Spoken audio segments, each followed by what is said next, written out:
پھر جب وہ جوتا بھیگ جاتا ہے، نالین بھیگ جاتے ہیں، تو پھر وہ پاؤں سے الگ ہوتا ہے۔ اب تو چاہیے تھا کہ نبی کو ان لوگوں نے ستایا ہے، لیکن یہاں بھی نبی کی رحمت دیکھیے، ربی ایسا نبی ملا، ایسا نبی ملا کہ جانی دشمن کو بھی معاف کرتے ہیں۔ حضرت جبریل امین آ جاتے ہیں، یا رسول اللہ اگر آپ کا حکم ہو تو دونوں پہاڑوں کے بیچ اس کو پیس دیں گے، ان کو مار دیں گے، ان کو موت کی نیند سلا دیں گے۔ میرے آقا نے دعا کی، اے جبریل جانے دے، یہ نہ صحیح تو ان کی اعلیٰ اولاد ہی مان لے کر آئے گی، جانے دے۔ یہ تو یہ آپ دیکھئے کہ حضرت یہ تو نبی پاک صلی اللہ تعالی علیہ وسلم ہے۔ اب میں نبی کا ایک غلام کی بات سناؤں، پھر بات ختم کرتا ہوں، انشاءاللہ کل یہیں سے بات شروع کروں گا۔ اللہ کرے کل بھی میرا موڈ بن جائے، چونکہ آج یہ حالت ہے اور کل مجھے جلدی بھی نکلنا ہے۔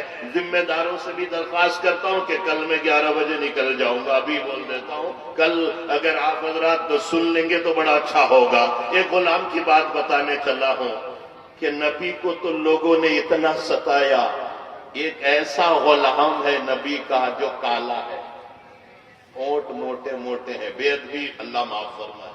کیونکہ جب میں سیرت کو بیان کرتا ہوں تو ڈرتا ہوں کہ تھوڑا بھی فرق ہو جائے گا تو میرا ایمان کا بیڑا غرق ہو جائے گا، بے ادبی نہ ہو جائے، لیکن جو بات ہے وہ کہنی پڑتی ہے کہ ایک ایسا غلام جو کالا ہے، ہونٹ موٹے موٹے ہیں اور مکے کا نہیں حبشہ کا رہنے والا ہے، جب وہ ایمان قبول کرتا ہے وہ کوئی اور نہیں بلال، اور اس وقت بلال امیہ کا غلام ہے، امیہ آقا ہے۔ امیہ کو پتا چلا کہ بلال نے کلمہ پڑھ لیا ہے، ادھر امیہ کو پتا چلتا ہے کہ بلال نے کلمہ پڑھ لیا ہے۔ اب امیہ پکڑتا ہے، بلال کو مارنا شروع کیا، کبھی بلال کے گلے میں پاؤں ڈال دیتا ہے، بلال کے کمر کے نیچے کولے اور شولے رکھ دیتے ہیں، بلال کو تکلیف پہنچا رہے ہیں، بلال کو مار رہے ہیں۔ جب خود مارتے مارتے امیہ تھک جاتا ہے تو پھر لڑکوں کے ہاتھ دے دیتا ہے کہ اس کو مارو، ہم تمہیں پیسہ دیں گے۔ وہ بدماش قسم کے لڑکے، وہ گنڈے قسم کے لڑکے حضرت بلال کے گلے میں رسی ڈال دیتا ہے اور مکے کی گلیوں میں پھرتا ہے، مکے کی گلیوں میں حضرت بلال کو لے کر چکر لگا رہا ہے کہ یہ لوگ مار رہے ہیں، حضرت بلال یہ کی بات کہہ رہے ہیں، اللہ احد، اللہ ایک ہے۔ اور ادھر عورتیں پوچھتی ہے، مرد پوچھتے ہیں کہ کیوں مارتے ہو؟ مارنے والے جواب یہ دیتے ہیں کہ غلام تو امیہ کا ہے، کلمہ کالی کملی والے کا کیوں پڑھتا ہے؟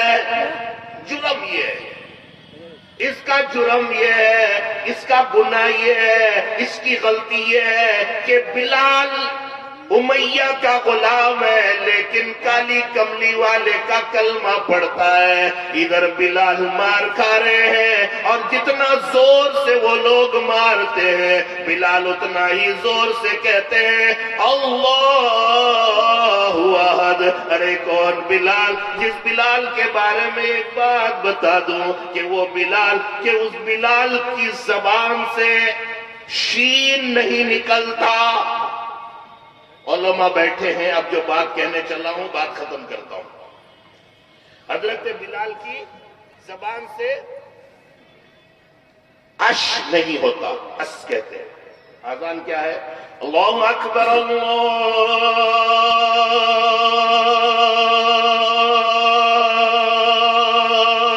اکبر، اللہ اکبر، اللہ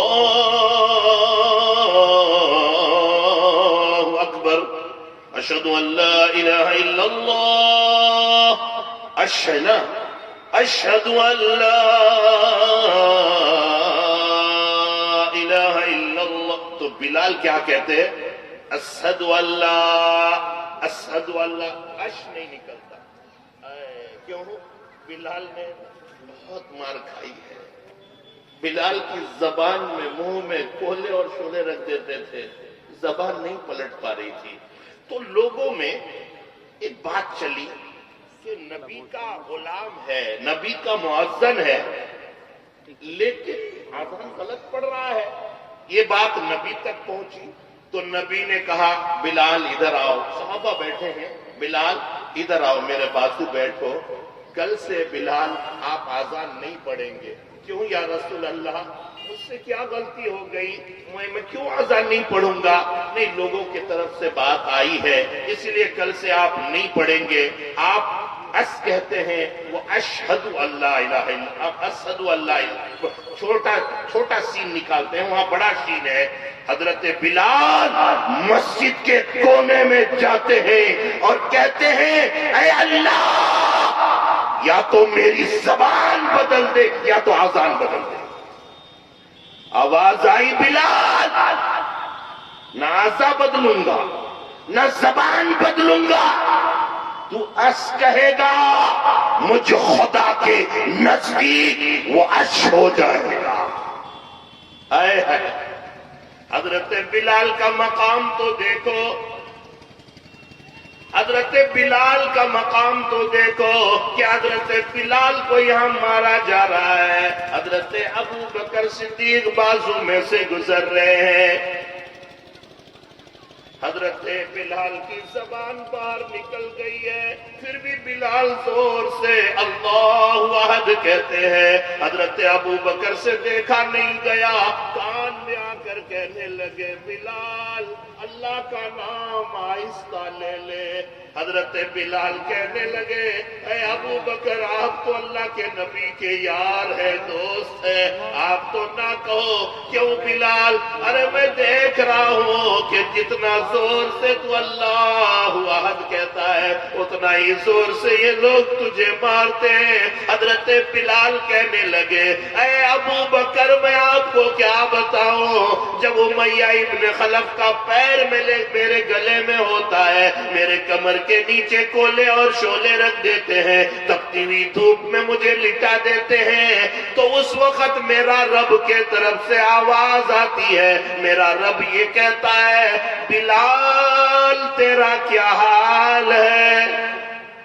میرا حال پوچھنے والا رب ہو اور میں اس رب کا نام آہستہ لے لوں، یہ مجھے برداشت نہیں. حضرت ابو بکر کو برداشت نہیں ہوا، اللہ کے نبی کے دربار میں آتے ہیں، یا رسول اللہ بات دراصل یہ ہے کہ میں نے بلال کو اپنی آنکھوں سے دیکھا ہے، بڑی مار پڑ رہی ہے بلال کے اوپر، بلال کی زبان باہر نکل جاتی ہے، اگر آپ کی اجازت ہو تو میں خرید کر آزاد کر دوں. اللہ کے نبی نے فرمایا ٹھیک ہے. حضرت ابو بکر نے واقعہ بڑا لمبا ہے، اتنا وقت نہیں ہے. حضرت ابو بکر نے خرید کر کے اللہ کے نبی کے پاس آئے ہیں، حاضر ہوتے ہیں اللہ کے نبی کے پاس. بلال بھی ابو بکر، اللہ کے نبی اٹھتے ہیں، سینے سے لگاتے ہیں. حضرت بلال کے زخموں کو دیکھ کر اللہ کے نبی کی آنکھوں سے آنسو کے قطرے جاری ہو جاتے ہیں. کتنے مارے ہوں گے، لیکن مقام کتنا ملا جب مکہ فتح ہوا تو اس وقت تمام صحابہ سے میرے نبی نے فرمایا اس خوشی کے موقع پر کیا چاہتے ہیں آپ لوگ؟ صحابہ کہنے لگے آذان بلالی ہو جائے، آذان بلالی ہو جائے. اچھی بات ہے. اللہ کے نبی نے حضرت بلال سے فرمایا بلال مکے کی چھت کے اوپر چڑھ جاؤ. میں نے کتابوں میں پڑھا ہے کہ حضرت بلال چپل کو کھولنے لگے، نکالنے لگے، میرے آقا نے فرمایا نہیں بلال، چپل سمیت کعبے کی چھت کے اوپر چڑھ جاؤ. بلال کا مقام بتا رہا ہوں. حضرت بلال چڑھ گئے. بلال آذان پڑھو. اب بلال آذان پڑھتے ہیں. آزان پڑھنے کے لیے کھڑے ہوتے ہیں، کھڑے ہو گئے لیکن آزان نہیں پڑھ رہے، آزان نہیں پڑھ رہے۔ اللہ کے نبی نے فرمایا بلال آزان کیوں نہیں پڑھتے، کیا بات ہے؟ تو حضرت بلال کہنے لگے یا رسول اللہ، اس سے پہلے جب بھی آزان دیا کرتا تھا میرا منہ کعبے کی طرف ہوا کرتا تھا۔ بھئی ہم لوگ آزان کس طرف اپنا رخ کر کے دیتے ہیں؟ کعبے کی طرف، نماز کعبے کی طرف۔